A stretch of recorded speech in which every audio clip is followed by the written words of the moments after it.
भारत का प्राचीन ऐतिहासिक ग्रंथ महाभारत कई रहस्यों से भरा हुआ है। इसके प्रत्येक पात्र अपने आप में ही एक रहस्य है। महाभारत को पंचम वेद भी कहा जाता है। यह ग्रंथ हमारे देश के मन और प्राण दोनों में ही बसा हुआ है। यह भारत की राष्ट्रीय गाथा है। इस ग्रंथ में तत्कालीन भारत का समग्र इतिहास वर्णित है। अपने आदर्श स्त्री पुरुष के चरित्रों से हमारे देश के जनजीवन को यह प्रभावित करता रहा है। महाभारत में सैकड़ों पात्रों, स्थानों, घटनाओं तथा विचित्रताओं और विडंबनाओं का वर्णन है। महाभारत में जितने भी प्रमुख पात्र थे वह सभी देवता, गंधर्व, यक्ष, रुद्र, वसु, अप्सरा, राक्षस तथा ऋषियों के अंशावतार थे। उनमें से शायद ही कोई सामान्य मनुष्य रहा हो। महाभारत के आदि पर्व में इसका विस्तृत वर्णन किया गया है। आओ जानते हैं महाभारत में कौन किसका अवतार था।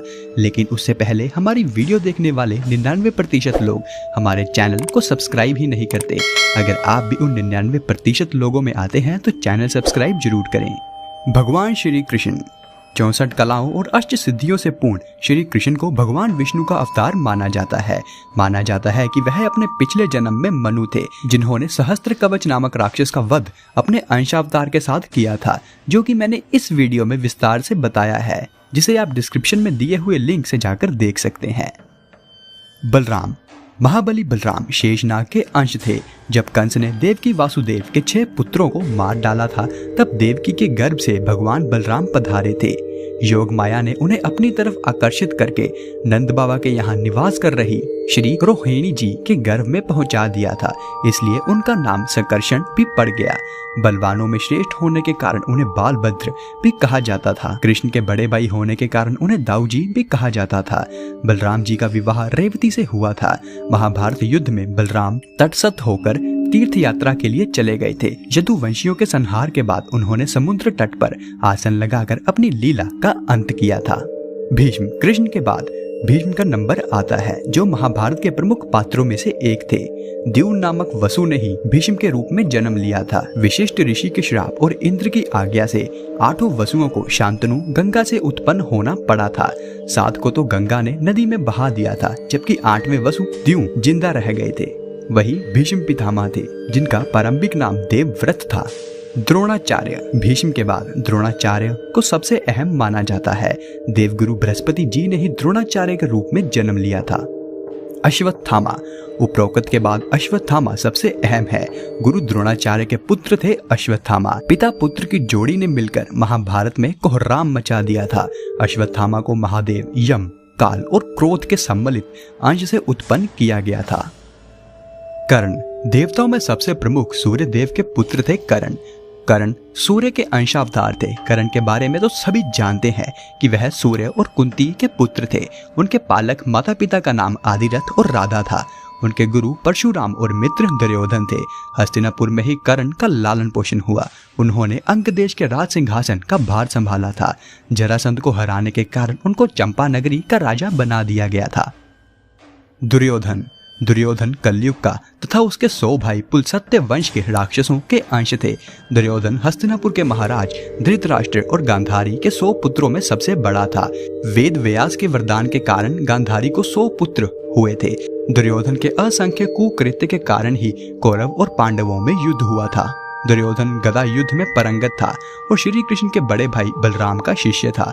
दुर्योधन ने कर्ण को अपना मित्र बनाया था। गांधारी द्वारा देखे जाने से उसका शरीर वज्र के समान हो गया था, लेकिन श्री कृष्ण के छल के कारण उनके गुप्त अंग का स्थान कठोर नहीं हो पाया था, जिसके चलते महाभारत युद्ध में भीम ने दुर्योधन को उनकी जांघा से पकड़कर 2 फाड़ कर दिए थे और इस तरह दुर्योधन मारा गया था।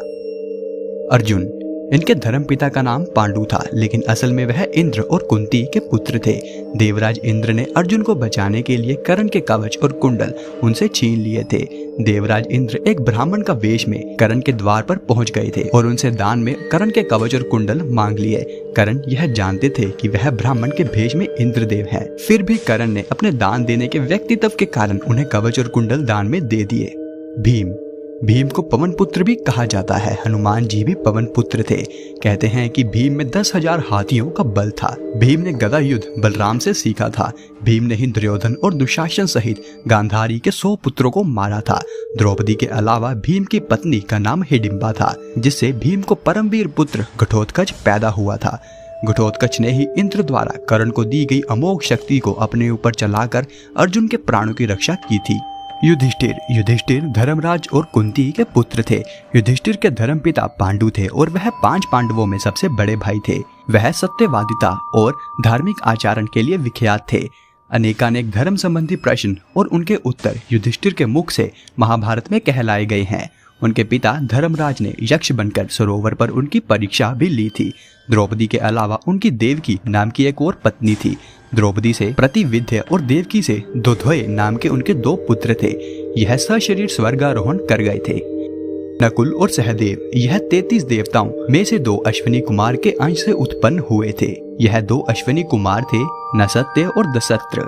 सहदेव त्रिकालदर्शी थे। उसने महाभारत युद्ध होने से पहले ही इसके परिणाम की घटनाओं को पहले से ही जान लिया था, लेकिन श्री कृष्ण ने उसे इस घटना को किसी को भी बताने से इनकार कर दिया था।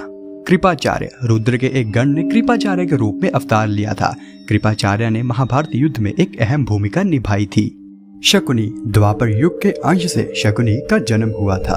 वह शकुनी ही थे जिन्होंने कौरवों को युद्ध के मोड़ पर ला खड़ा किया था। शकुनी की भी अपनी एक दुख भरी कहानी है, जिसे मैंने इस वीडियो में विस्तार से समझाया है। आप चाहें तो इस वीडियो के खत्म होने के बाद जरूर देख सकते हैं। धृतराष्ट्र और पांडु अरिष्टा के पुत्र हंस नामक गंधर्व धृतराष्ट्र तथा उसके छोटे भाई पांडु के रूप में जन्मे थे। धृतराष्ट्र पैदाइश ही अंधे थे। कुंती और माद्री दोनों ही पांडवों के पिता राजा पांडु की 2 पत्नियां थी। कुंती और माद्री के रूप में सिद्धि और धृतिका का जन्म हुआ था। गांधारी मति का जन्म राजा सुबल की पुत्री गांधारी के रूप में हुआ था। गांधारी ही शकुनी की बहन थी, जिसका विवाह अंधे धृतराष्ट्र से हुआ था। रुक्मणी और द्रौपदी राजा भीक्षक की पुत्री रुक्मणी के रूप में लक्ष्मी जी व द्रौपदी के रूप में इंद्राणी उत्पन्न हुई थी। महाभारत के अन्य पात्र अभिमन्यु चंद्रमा के पुत्र वर्चा का अंश था। मरुदगण के अंश से सत्याकी, द्रुपद, कृतवर्मा व विराट नरेश का जन्म हुआ था। अग्नि के अंश से दुष्टद्युम्न का जन्म हुआ था। विश्वदेवगण द्रौपदी के 5 पुत्रों प्रतिविंध्य, सुतसोम, शुतकृति, शतानीक और श्रुतसेव के रूप में पैदा हुए थे। तो दोस्तों, यह था आज का वीडियो। अगर आपको वीडियो पसंद आया है तो वीडियो को लाइक करें और ऐसी ही वीडियोस देखने के लिए ज्ञान विला चैनल को सब्सक्राइब जरूर करें। यह वीडियो देखने के लिए आपका धन्यवाद।